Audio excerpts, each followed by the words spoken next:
So in this segment, we're going to be talking about UK labour shortage in the farming industry, with one of the farmers saying, quote, "It used to be so easy to get fruit pickers." So a recent government report warned that labour shortages caused by Brexit and accentuated by the pandemic, when the pandemic point is quite nonsense, to be honest with you, because farm work is typically seasonal, which means it's temporary. And even during the pandemic, we still flew in a load of people. I think it was from Romania, in order to pick vegetables, because I think it was during near the winter. So to blame the pandemic is just ridiculous at this point. I guess you can argue about long COVID affecting people, but you haven't read too many stories about it impacting people in the farming industry.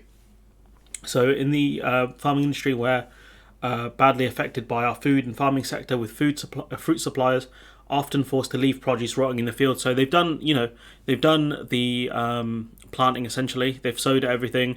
They've got ready for the summer, and they don't have enough people to pick them. One fruit farm in Suffolk is already feeling the pinch, with strawberries ripe and ready. Why are there not enough people to pick them? When we know the reasons why. It's because freedom of movement has ended, and there aren't enough people in Britain willing to do this sort of work. Andrew Sturgeon owns Lindsay Lodge Farm. Him saying, end of May into June, we are full on fruit picking. We need pickers. There is a limit to the amount of time you could expect anyone to pick fruit, because it's incredibly labour intensive. Because we have 11 pickers, but we'd like to get 15 or 16, because this is it. This is the harvest for them, or at least for a really lucrative set of fruits, soft fruits. I do love me some berries. He's hopeful he will get some people in the next couple of weeks as school and university students become available. But the issue is that he won't have those kind of elite pickers, the ones that have been doing this for years, who know exactly which kinds of fruit to pick, won't need much training, and can just get on with the job. He goes, the constant balancing of supply and demand is probably the biggest worry, but you've got to have the supply. And at the moment, he doesn't have the people he needs to help pick the fruit, so it means there'll be a massive shortage of supply. You've got to have the pickers to get into that position of concern, he says.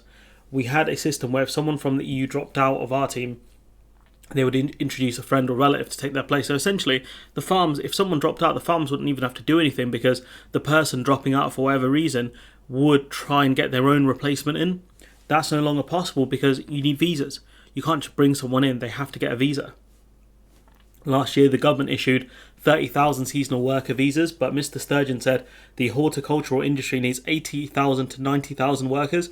So, you're almost a third short, really, at that point. He says, following Brexit, people from the EU will have chosen to go home, and those who are the people who need replacing. The thing is, though, it's not even about people who have chosen to go home. It's people who come here to work in the summer or during the winter, or whatever time of year, during the harvest or whatever. They're not coming here anymore because the visas are a massive barrier. I don't know if they have to pay for NHS surcharges and things like that. They probably do. Why would you bother when there's France, Germany, Italy, so many other countries where you can go to that will pay good money? He goes, it was easy to get pickers. Now it's not, he adds, the farm owner. This spring we've seen a large area of asparagus in the Woodbridge area did not get picked. And again, asparagus is a lucrative vegetable. It sells for a fair decent amount of money. And people enjoy it. That's a huge loss of income for the farmer, and most probably meant we imported asparagus. So what that means is a farm in the EU would make more money, because they would have a much bigger market, because not only could they sell to whoever's local or to other countries that don't typically grow asparagus, but the UK, being a country that can grow asparagus, couldn't. So they have more people to sell to, more options. You have this gentleman here, Emmanuel from Romania, who's been working at the Suffolk farm for 12 years. He says he enjoys the work because he could work with his family, his brother, his sister, his cousin, and they kept coming back and working. So they came together as a family so they could live together essentially temporarily in these digs, I think it's like dorms or caravans. They could just live there for a few weeks or a month or two, and it's much easier to live with your family than it is to live with strangers. Mr. Emmanuel says he finds other temporary or seasonal work through an agency for the rest of the year, and sometimes returns to Romania. So he doesn't live an easy life. He believes there's a lack of fruit pickers because of Brexit. He says, I have some friends and family in Romania who want to come, but because of the paperwork, they cannot. And the visas are a massive barrier for people, because there's a language barrier there. There's also a financial barrier there. And why would you bother when you can go somewhere else? Some of his friends have found seasonal work elsewhere, because of the ending of freedom of movement and the UK's exit from the EU. He says they were in England, now they go to Germany. They don't know what will happen after Brexit, and who's surprised by that? Why would you not go to a country that has more certainty? This year we're short of people, and it'll be more hard for us, he adds, because they're going to be expected to do more work at the end of the day because there's less of them. And the more they pick, obviously the more the farm actually benefits. But like the gentleman earlier in the article says, you can't do this stuff for hours and hours on end because it's labour intensive. A government spokesperson says it acknowledged the food and farming industry is facing labour shortages and will continue to work with the sector to mitigate them, but they're not even offering enough visas to help the industry deal with the problems. And instead they're talking about automation. Now, I'm going to ask you a genuine question to the audience, right? Which other countries use automation, or mainly automation, to pick fruit and vegetables? I'll wait for an answer in the comments. We've given the industry greater certainty by enabling the seasonal worker scheme until the end of 2024, which is good, but at the end of the day, they're saying they need 80,000 to 90,000. You offered 30,000. It's nowhere near enough. This is one of the few British pickers you'll actually see, which is Anna Morley. Is the only English picker on the farm, combined seasonal work with her degree. So you can get people during the off-season of university and school, maybe. She says, this is my third season, but my first season picking strawberries. Before that, I was picking raspberries.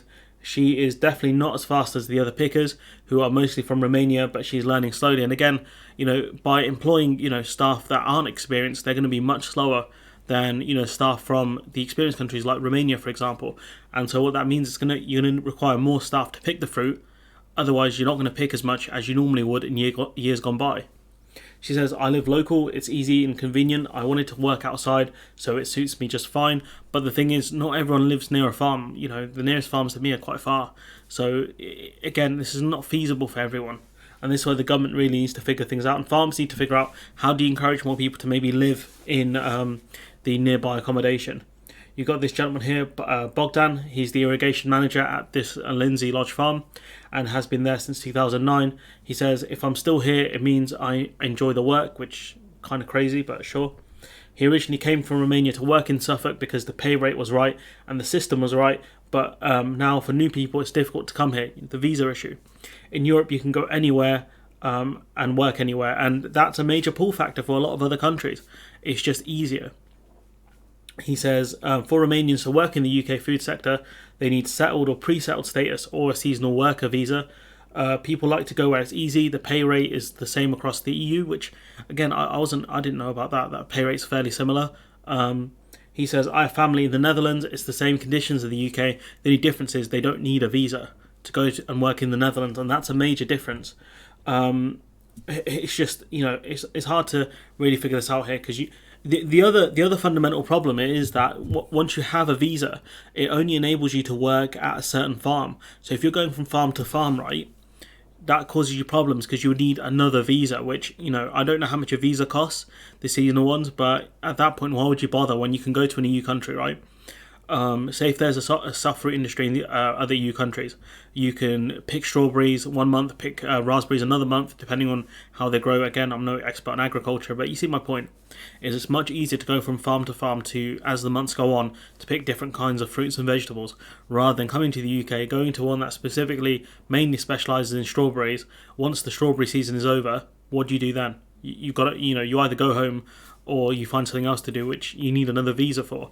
So it's just a madness system, to be honest with you. I despair at this. But anyways, I'm going to leave it there. Let me know what you think in the comments below. Like, comment, share, subscribe. Let me know if you're a soft fruit enjoyer as well. Things like berries, I do love blueberries, all of them. They're all great. And support the channel on Patreon so I can buy more berries. And I'll catch you in the next one.